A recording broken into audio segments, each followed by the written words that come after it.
బరువు పెరిగిన వారికి, బొచ్చు తగ్గాలనుకునే వారికి, కొవ్వు కరగాలనుకునే వారికి, షుగర్ తగ్గాలనుకునే వారికి, రక్తంలో ట్రైగ్లిజరైడ్స్ ఎక్కువ ఉంటే గుండె జబ్బులకు దారితీస్తాయి, అవి తగ్గాలనుకునే వారికి, బ్యాడ్ కొలెస్ట్రాల్ ఎల్డిఎల్ ఎక్కువ ఉండి తగ్గాలనుకునే వారికి, అన్నాలు ఏ వెరైటీస్ అయినా మానేసి పుల్కాలు ఇలా పెట్టుకోండి. పుల్కాలు వద్దనుకున్న వారు 2 రాగి రొట్టెలు, 2 జొన్న రొట్టెలు ఏదైనా ఇట్లా పెట్టుకోండి. ఏదైనా వెరైటీ 1/2 కేజీ 3/4 కేజీ కూర పెట్టుకు తినేసేయండి. ఇవన్నీ సమస్యలు ఎంత సులువుగానే తగ్గుతాయి. బొజ్జ ఫ్లాట్గా అయిపోతుంది. ఇలాంటి మంచి టెక్నిక్ ప్రకారం మీరు జొన్న రొట్టెలు, రాగి రొట్టెలు ఇంట్లో ట్రై చేయండి.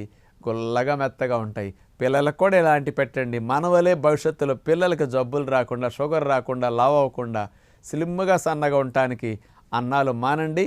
పుల్కాలు ఇంట్లో మొదలెట్టండి అని అందరికీ విజ్ఞప్తి చేస్తూ నమస్కారం.